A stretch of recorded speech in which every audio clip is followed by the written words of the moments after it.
First, he is the former district attorney for the Southern District of New York.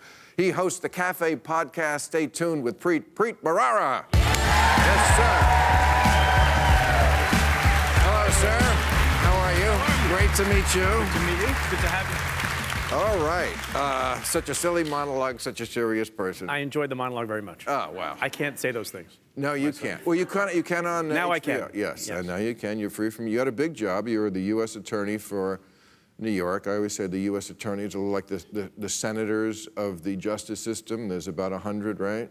Yeah, sort of. Okay. But we're sort of more like the governors. Okay, but we're there's the masters of our domain. More. Masters of, and in New York. Tell us why New York is more important probably than any other district. Well, so there are 4 districts in New York: southern, eastern, northern. Right. Following the directions. I was the U.S. Attorney in the Southern District of New York, which contains Wall Street. It contains lots of businesses. It has gangs like other districts have, and it also is probably the greatest target in the country for terrorism. That's where 9/11 happened, in part. So we're always focusing on those kinds of issues, and also it has probably the most media presence of any place in the country. So anything that happens in Manhattan and the surrounding, suburbs gets a lot of attention. Comey had your job. Giuliani had your job. Giuliani did have my job. What do you make of Rudy Giuliani and, by wider extent, the whole Republican Party right now? I don't know what your politics are. You're a serious public servant. That's secondary to what you do. But you must have seen a different Republican Party until 2 years ago, as we all have. Yeah, I mean, those are separate questions. What has happened with Rudy Giuliani and the Republican Party, I guess they sort of overlap a little bit. Look, Rudy Giuliani was... Well, they're both they're both enablers for a traitor. What's the difference?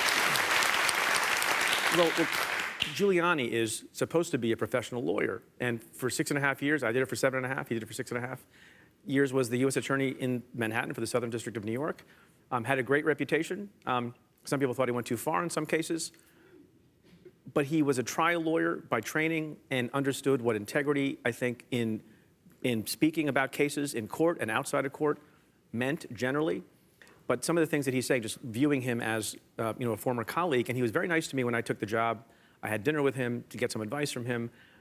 And in recent times, I think he's taken on an aura of someone who doesn't remember what the truth is, doesn't remember what he said about issuance of subpoenas 20 years earlier, who doesn't remember that the people he used to work with, including folks in the FBI, who helped save New York and figure out, and people in law enforcement, who save New York and find the bad guys. He now calls them stormtroopers because he's trying to protect a particular president, not in the way that he was trained to do, and not in the way that he trained generations of federal prosecutors to do. So I got to tell you, it's fairly disconcerting. So I saw you, when I said traitor, you looked like you were uncomfortable with the word. No, tell me why we're not saying that word more. Because, look, we are being attacked by Russia, even presently. You would agree with that, right? That's my understanding. Okay. Well, if the president is taking the side of the people attacking, and he's certainly doing that when he goes after the people who are defending us from those Russian people. He belittles them. He criticizes them. He threatens to arrest people like Jim Comey. Why? You're on one side or the other. Why do we shrink from that word? Trust me, I've been a pretty vocal critic of the president in various forums. I think he's leading a corrupt government. I think he's doing a lot of things. Both corrupting people, corrupting institutions, corrupting processes, corrupting even the meaning of the truth. I could have said that about George Bush. Well, no. I could have said he was a corrupting guy. I think it's an over... But I wouldn't have said he was a traitor. There's an order of magnitude difference. I think look, the words treason and traitor have particular legal meaning. And so maybe I'm an overly careful, recently former prosecutor. Can we afford who wants to be overly careful at this moment? Maybe not. And if people want to call folks traitors, I guess that's fine. The worry I have sometimes, just as a private citizen now, not speaking as a lawyer, is you can subject yourself to criticism if you are sort of overstating, and I'm not saying you necessarily are, but if you're overstating what other people have done. And it allows folks to be dismissed a little bit more out of hand when people yell treachery and treason. Wow, they don't worry about that, and they're winning. I mean, he's purging the ranks of the FBI. He's going through them one by one. It's like I keep saying slow-moving coup. Some people said this week it was like the Saturday Night Massacre, but slowly.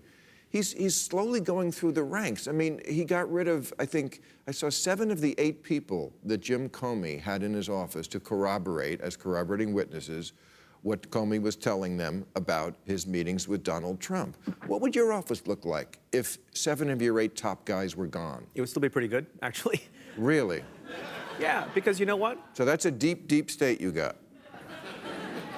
By deep state, if you mean professionals who are consummate professionals. My heroes, the who deep understand state. Yes. what continuity means, who understand what the Constitution is. Right. Who don't care about party, who don't care about politics. Right. And just do what's right and honor the law and honor the Constitution, then God bless the deep state. But he's purging them. Okay, so you could lose your top 8 people. How many could you lose? It would not be great to lose your top 8 people. No, I don't It's good think to so. have the top managers. But what people need to understand is, so by the way, I think that the new FBI director is an honorable and good person. I think we accidentally got a great person to be the head of the FBI. I think he could do better. I think he could defend the institution better. I think he could speak up about the kinds of things Trump is doing more. But I think what you have happening here, both with Rod Rosenstein and with Chris Wray, who's the director of the FBI, and some other folks, and I don't necessarily love it, but they're sort of walking a line between trying to defend their institution and do what is right, and also placating a guy who freaks out and gets angry and upset and could fire you on a whim. So some people might call, and I get it, some people might call that weakness and say you got to stand up to power. No, Some people might say, I get that. But for me being here, Yes, Chris, I'm... then things would be a lot worse. I think there are lines, and I think, when we had Admiral McRaven this week, who doesn't serve in government, I believe it, who comes out and says, was a quiet guy who wrote a book about how you should make your bed, right, and how little things are important. When he comes out and supports in solidarity someone like John Brennan, who out of pique and whim and anger and retribution by the president taking away his security clearance, that's the kind of thing that matters. And maybe we need to see more of that from not only people who are in government now and serving in the executive branch now, but also members of Congress. I know you care a lot about norms, right? This is a president who doesn't care about norms. If you don't write it down, he'll just go ahead and say, I can pardon myself, or I can, no, he has ways of being petty nobody even thought of. Nobody even, right? Nobody even thought of withdrawing people's security clearances. No, I mean, the founders did not appreciate that there was going to be at some point, they worried about a lot of things, and they worried about self-interest, and they worried about, self-dealing, and they worried about a lot of things. Not living under a king. Yes. He wants to arrest Omarosa. And why? I don't know. We'll figure that out later. Because she spoke out against him, because she embarrassed him. But again, this is not something we can just say, well, we'll lay all the facts to come in. I just think everyone's too calm about this situation. I just don't get it. Look, there's the old saying, right? If you're going to go for the king, you gotta kill the king. Right. So it's fine to. You mean that metaphorically? Yes. I mean, I have some friends in the Secret metaphorically, because really, the Secret Service, please don't come to me. Yes, they will.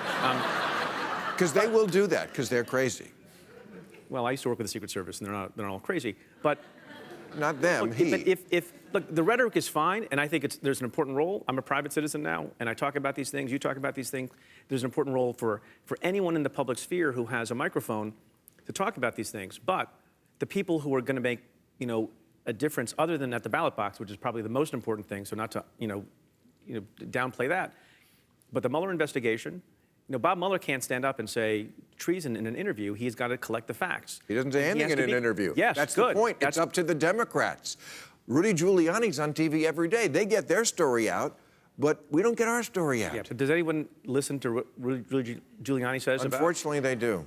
Yeah. Yeah, He's but all over TV, and just because you're on TV doesn't mean you're believed. Just because you're on TV doesn't mean you have credibility. Just because you're on TV doesn't mean you're doing a service to your client. But he muddies the waters. Would you disagree with that? That's what they're good at. That's what they're good at. Yeah, they're good at. We got to get good at something. Yeah, but I'm not sure. I'm not sure that. I know you're not saying that if they muddy the water, when they go muddy, we go muddier. No, but I don't think, right? No, but we are bringing not even a knife to a gunfight. We're bringing a covered dish, and it's just got us. Anyway, I'm glad you're around, and I hope you get back in the game. Thanks very much. All right, thank you, Preet Bharara. Thank you very much.